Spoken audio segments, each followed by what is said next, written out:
നമഃശിവായ.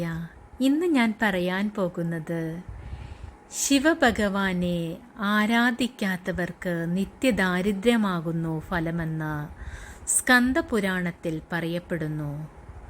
നിത്യദാരിദ്ര്യമായിരിക്കും ഫലം.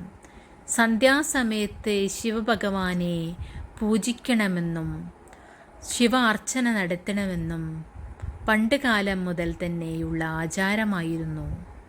അത് ഇന്ന് നഷ്ടപ്പെട്ടു പോയിരിക്കുന്നു.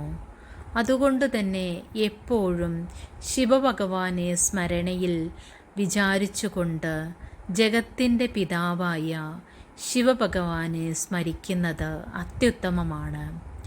പാർവതീ പരമേശ്വരന്മാരുടെ അനുഗ്രഹങ്ങൾ ലഭിക്കാനായി എല്ലാവരും ശിവക്ഷേത്രം സന്ദർശിക്കുകയും അവിടെ ഭഗവാന് ധാര സമർപ്പിക്കുകയും ഭഗവാന് കൂവളം സമർപ്പിക്കുന്നതും അത്യുത്തമമാണ്. പാർവതിയുടെ പരമേശ്വരനായ ശിവഭഗവാനെ പൂജിക്കുന്നത് വഴി പാർവതീദേവിയുടെയും അനുഗ്രഹങ്ങൾ നമുക്ക് ലഭിക്കുന്നതാണ്. എല്ലാവരും ഇതേ രീതിയിൽ ചെയ്തുകൊണ്ട് ഭഗവാന്റെ അനുഗ്രഹത്തിനായി പ്രാർത്ഥിക്കുക.